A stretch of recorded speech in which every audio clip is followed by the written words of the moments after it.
വിഴിഞ്ഞത്ത് നിന്ന് കാണാതായ മത്സ്യത്തൊഴിലാളി ജോണിനായുള്ള തിരച്ചിൽ 10ാം ദിവസവും തുടരുന്നു. നിലവിൽ തിരച്ചിൽ പുരോഗമിക്കുമ്പോഴും സാഹചര്യം മനസ്സിലാക്കാതെയുള്ള സൈബർ ആക്രമണങ്ങൾ വേദനിപ്പിക്കുന്നതാണെന്ന് ജോണിന്റെ മക്കൾ കേരള വിഷൻ ന്യൂസിനോട് പറഞ്ഞു. ജോണിനെ കണ്ടെത്താനുള്ള ശ്രമങ്ങൾക്കിടെ തങ്ങൾക്കെതിരെ നടക്കുന്ന സൈബർ അധിക്ഷേപങ്ങൾ അവസാനിപ്പിക്കണമെന്നും കുടുംബം ആവശ്യപ്പെട്ടു. വിഴിഞ്ഞത്ത് നിന്ന് കാണാതായ മത്സ്യത്തൊഴിലാളി ജോണിൻ്റെ മകൾ നമ്മോടൊപ്പം ചേരുന്നുണ്ട്. ഇന്നിപ്പോൾ കാണാതായി 10 ദിവസമായി. ഇന്ന് നടക്കുന്ന തിരച്ചിലിൽ നിങ്ങൾ തൃപ്തരാണോ? ഞാനൊരു കളക്ടറേറ്റിൽ പോയതിന് ശേഷം നടന്ന എല്ലാ സെർച്ചിലും നമ്മൾ തൃപ്തരാണ്. പക്ഷേ പ്രോപ്പറായിട്ട് ഞങ്ങൾക്ക് തരുന്ന അപ്ഡേറ്റുകൾ ഓക്കെയാണ്. പക്ഷേ നമുക്കറിയില്ലല്ലോ ഇത് കൃത്യം സെർച്ച് അനുസരിച്ച് ഇപ്പോൾ വന്ന അപ്ഡേഷൻ അനുസരിച്ച് ഷിപ്പ് ഇന്നലെ തന്നെ 72 മണിക്കൂറത്തേക്ക് ഷിപ്പിൻ്റെ സെർച്ച് തമിഴ്നാട് ഭാഗത്തോട്ട് നീട്ടിയിട്ടുണ്ടെന്ന് പറഞ്ഞു. പിന്നെ അതേപോലെ ഇന്ന് 9:30 ഡ്രോണിയറിൻ്റെ സെർച്ച് നടക്കുന്നുണ്ടെന്ന് പറഞ്ഞു. മുഖ്യമന്ത്രിയുടെ ഭാഗത്തു നിന്നും ഫിഷറീസ് മന്ത്രിയുടെ ഭാഗത്തു നിന്നാണെങ്കിലും ഇപ്പോൾ ഫോണിൽ കൂടെയുള്ള സംസാരിക്കുക മാത്രമാണ് ചെയ്തത്. അപ്പോൾ അവർ നേരിട്ട് വന്നൊരു കാര്യം തിരക്കുന്നില്ല. ഇത്രയും ദിവസമായി വലിയ പ്രതിഷേധങ്ങൾ ഉയരുന്നുണ്ട്. അപ്പോൾ അതിലെന്താണ് പറയാനുള്ളത്? നേരിട്ട് അവർ വരേണ്ട കാര്യമൊന്നുമില്ല. പക്ഷെ ചെയ്യേണ്ട കാര്യങ്ങൾ ചെയ്യണമെന്നുള്ളതാണ് ഞങ്ങൾ റിക്വസ്റ്റ് ചെയ്യുന്നത്. ഇവിടെ നേരിട്ട് വന്ന് ആശ്വസിപ്പിച്ചിട്ട് ഞങ്ങൾക്കൊന്നും അതിൽ നിന്ന് കിട്ടാനൊന്നും പോകുന്നില്ല. പക്ഷെ ഞങ്ങൾ പറയുന്നത് ഇത് ഷോ ചെയ്യുന്നത് അവരുടെ ഈ കമ്മ്യൂണിറ്റിയോട് ഞാൻ ഓൾറെഡി പറഞ്ഞതുപോലെയുള്ള ആ ഒരു നെഗ്ലിജൻസ് തന്നെയാണ്.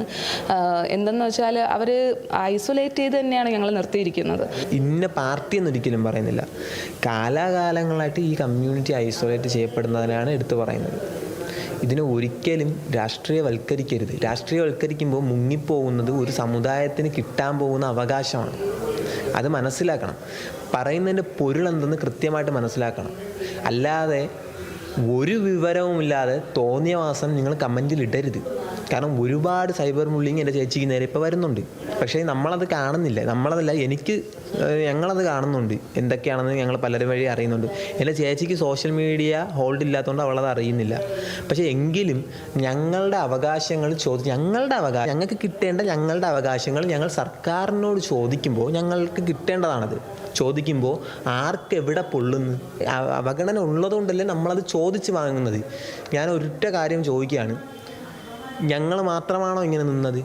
അവിടെ ഒരു മുതലപ്പുഴയിൽ കാണാതായ ആൻറ്റിമാരും ആ ചേച്ചിയും കുഞ്ഞുങ്ങളും നടു റോട്ടിൽ മഴയത്തിറങ്ങിയിരുന്നില്ലേ? അവരെല്ലാവരും ഒരേ സ്വരത്തിലല്ലേ പറയുന്നത്?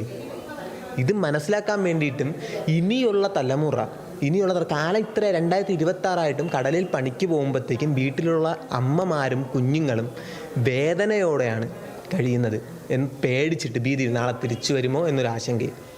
ഇതില്ലാതിരിക്കാനുള്ള ഒരു സുരക്ഷാ മാർഗങ്ങളും ഈ ഭയം ഇല്ലാതിരിക്കാനുള്ള നമുക്ക് 2-way കമ്മ്യൂണിക്കേഷനും കൃത്യമായ SOPയും വേണമെന്ന് പറയുന്നത് അതുകൊണ്ടാണ്. ഇത് ഞങ്ങളുടെ അവകാശമാണ്. ഇത് ഞങ്ങൾക്ക് ആരോട് ചോദിക്കാൻ പറ്റും? ആരെടുത്ത് ചോദിക്കാൻ പറ്റും? ഇപ്പോൾ ഇരിക്കുന്ന ഭരണത്തിനോടല്ലേ ചോദിക്കാൻ പറ്റും? ആരാണോ ഭരണത്തിലിരിക്കുന്നത് അവരോടല്ലേ ചോദിക്കാൻ പറ്റും? ഇപ്പോഴാണ് ഈ ആക്സിഡൻറ്റ് നടന്നത് ഞങ്ങൾക്ക്. അപ്പോൾ ഞങ്ങൾ ഇപ്പം തന്നെ ചോദിക്കും.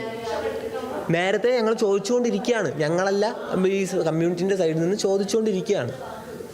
അത് മനസ്സിലാക്കണം. ഇപ്പം ഞങ്ങൾ എന്തുകൊണ്ട് ചോദിക്കുന്നത് വെച്ചാൽ ഇപ്പം തന്നെ നിങ്ങൾ എന്തുകൊണ്ട് ഞങ്ങളെ കവർ ചെയ്യാൻ വരുന്നു? ഇപ്പം നിങ്ങൾ കവർ ചെയ്യാൻ വരുന്ന ഈ പ്രശ്നം നടന്നുകൊണ്ടല്ലേ? അപ്പോഴല്ലേ ഞങ്ങൾക്ക് നിങ്ങളുടെ അടുത്ത് പറയാൻ പറ്റത്തുള്ളൂ. അനാവശ്യമായ കമൻ്റ് ഇടുന്നവർ എന്തുദ്ദേശത്തിലാണെന്ന് നമുക്കറിയാം. പക്ഷേ ആ കമൻറ്റുകൾ കൊണ്ടോ അല്ലെങ്കിൽ ആ നെഗറ്റിവിറ്റീസിലോ മുങ്ങിപ്പോവാനുള്ളതല്ല ഞങ്ങളുടെ സമുദായത്തിൻ്റെ ആവശ്യം. ആ ആവശ്യം നടക്കുക തന്നെ വേണം. ഇതാണ് ഞങ്ങൾക്ക് പറയാനുള്ളത്. നിങ്ങളുടെ ബേസിക് ആയിട്ടുള്ള ആവശ്യങ്ങൾ ഇത്തരത്തിൽ രാഷ്ട്രീയവൽക്കരിക്കുന്ന ഒരു കൂട്ടം ആളുകൾ എന്നാണ് പറയാനുള്ളത്. അതെ, തീർച്ചയായും. അത് നിങ്ങൾക്ക് കാണുമ്പോൾ തന്നെ മനസ്സിലാവുമല്ലോ. നിങ്ങൾ പോയി അതെല്ലാം INCയുടെ ഹാൻഡിലുകളിൽ നിന്ന് തന്നെയാണ് വരുന്നത്. ഇന്ത്യൻ നാഷണൽ കോൺഗ്രസിൻ്റെ അല്ലെങ്കിൽ കോൺഗ്രസ് പാർട്ടിയുടെ പല ഹാൻഡിലുകളിൽ നിന്നാണ് വരുന്നത്. അതെല്ലാം നമ്മൾ സ്ക്രീൻഷോട്ട് എടുത്ത് ഞങ്ങളല്ല, എനിക്ക് സോഷ്യൽ മീഡിയ ഇല്ലാത്തതുകൊണ്ട് ഞങ്ങളെ കാണാൻ വരുന്ന ഇവിടെ കുറേ അഡ്വക്കേറ്റ്സ് ഉണ്ട്. അപ്പം അവരെല്ലാം അതിനെതിരെ കേസുകൾ രജിസ്റ്റർ ചെയ്തിട്ടുണ്ട്. ഇന്നലെയും ഒരു കേസ് മുഖ്യമന്ത്രിക്ക് നിവേദനമായിട്ട് അയച്ചിട്ടുണ്ട്. അല്ലാതെ 2-3 കേസുകൾ സൈബർ ക്രൈം പോലീസ് സ്റ്റേഷനിൽ തന്നെ ഇൻഫോം ചെയ്തിട്ടുണ്ട്. കൺഫേം ആയിട്ടും എന്തും വിളിച്ച് പറയാമെന്നുള്ള ആ ഒരു സംവിധാനം നമുക്കിപ്പം സോഷ്യൽ മീഡിയയുടെ മിസ്യൂസ് കാരണം വരുന്നുണ്ട്. അവിടെ ഇരുന്നു കൊണ്ട് നിങ്ങൾക്ക് എന്തും ചെയ്യാം. അവിടെ ഇരുന്നു കൊണ്ട് എന്ത് വൃത്തികേടും വിളിച്ച് പറയാം. അത് നിങ്ങളുടെ വളർത്തുദോഷമാണ്. ആ വളർത്തുദോഷത്തിനെ നിങ്ങളുടെ അച്ഛനും അമ്മയാണ് അതിനെപ്പറ്റി ദുഃഖിക്കേണ്ടത്. അപ്പം ഞങ്ങളൊരു കാര്യം, ഞങ്ങളുടെ ആവശ്യം ഞങ്ങൾ ചോദിക്കുമ്പോഴത്തേക്കും ഞങ്ങളൊരു പാർട്ടിയും അല്ല ഞങ്ങളിവിടെ പറയുന്നത്. ഒരു പാർട്ടിയും ഇവിടെ ഇല്ല. ഞങ്ങൾക്ക് നമുക്കിവിടെ വേണ്ടത്, ഇവിടെ ഒരുമിച്ച് നിൽക്കേണ്ടത് ഒരു കമ്മ്യൂണിറ്റിയാണ്, അല്ലെങ്കിൽ മനുഷ്യത്വം ഉള്ള എല്ലാ മനുഷ്യരും ഒരുമിച്ച് നിൽക്കേണ്ടതിൻ്റെ ആവശ്യകതയുണ്ട്. അതിവിടെ പ്രോപ്പറായിട്ട് നടക്കുന്നില്ല. അതുകൊണ്ടാണ് കടലിൽ പോയി 8-10 ദിവസം കഴിഞ്ഞ് ആൾക്കാർ തിരിച്ചു വരാത്തത്. അത് ഭയങ്കര റിസ്കി അല്ലേ? എന്തുകൊണ്ട് പണിക്ക് പോകുന്നതെന്ന് ചോദിക്കുന്ന ചില വിഡ്ഢികളുള്ള നാട്ടിലാണ് നമ്മളിപ്പോൾ. എന്തുകൊണ്ട് പണിക്ക് പോകുന്നതെന്ന് വെച്ചാൽ അവനവൻ്റെ കുടുംബം പോറ്റാനാണ് പണിക്ക് പോകുന്നത്. അവൻ മോഷ്ടിക്കാനല്ല പോകുന്നത്, അല്ലെങ്കിൽ AC റൂമിൽ വെറുതെ എന്തെങ്കിലും കാട്ടിക്കൂട്ടിയിട്ട് ശമ്പളം വാങ്ങുന്ന ആൾക്കാരല്ല. സ്വന്തം കഴിവിൽ സ്വന്തം സ്കില്ല് കൊണ്ട് പണി ചെയ്യുന്ന ആൾക്കാരാണ്. അപ്പം അതിൻ്റേതായിട്ടുള്ള വിലയുണ്ട്. ഫിഷർമാൻ എന്ന് കേൾക്കുമ്പം റെസ്പെക്റ്റ് കൊടുത്തിരിക്കണം. ഫാർമേഴ്സിനെ പോലെ തന്നെയാണ് ഫിഷർമാനും. അവർ രണ്ടുപേരും ഒരേപോലെ നിങ്ങളുടെ ലൈഫിന് വേണ്ടിയിട്ടുള്ള പ്രോട്ടീൻ എത്തിക്കുന്ന ആൾക്കാരാണ്. അപ്പം അവർക്ക് അതിൻ്റേതായിട്ടുള്ള വിലയുണ്ട്. നിങ്ങൾ ആ വില അവർക്ക് കൊടുക്കണം. അത് ചെയ്യുന്നില്ല എന്നുള്ളതാണ് കൊണ്ടുള്ള ആ ഒരു വിഷമവും. അവർക്കൊരു അപകടം വരുമ്പോഴത്തേക്കും അവർക്ക് കൂട്ടം നിൽക്കുന്നില്ല. അവർക്ക് വേണ്ടിയിട്ട് ചോദ്യം ചെയ്യുന്നവരെ അവഗണിക്കുക, അവരെ ഇതുപോലെ സൈബർ ബുള്ളിങ് ചെയ്യുക, ഇതൊന്നുമല്ല നമ്മുടെ നാടിന് ആവശ്യം. ഇത് വളർച്ചയല്ല. നമ്മളിപ്പം 2026-ലാണ്. അപ്പം അതിൻ്റേതായിട്ടുള്ള പറയാനാണ് ആഗ്രഹിക്കുന്നത്. ഇവിടെ വന്ന മിനിസ്റ്റർ അടക്കം ഞങ്ങൾ പറഞ്ഞ കാര്യങ്ങൾ അംഗീകരിച്ചവരാണ്. അതായത് നമ്മുടെ വനവകുപ്പ് മന്ത്രി ഇവിടെ വീട്ടിൽ വന്നിട്ടുണ്ടായിരുന്നു. വന്നവരടക്കം നമ്മുടെ കാര്യം അംഗീകരിച്ചിട്ടുള്ളവരാണ്. ഇവരംഗീകരിക്കുന്നത് ഏതോ സോഷ്യൽ മീഡിയ ഹാൻഡിൽ നിന്ന് ആരൊക്കെയോ ഒരു വിവരവും ഇല്ലാതെ അവരെന്തൊക്കെയോ പറയുന്നത്, പാർട്ടിയെ പറയുന്നത്. ഏത് പാർട്ടിയെ പറഞ്ഞ്? ഞങ്ങളുടെ സമുദായത്തിന് വേണ്ടി സംസാരിച്ചത് ഞങ്ങളുടെ തെറ്റി. ഇത്രേ പറയാനുള്ളൂ, വേറെ ഒന്നും പറയാനില്ല.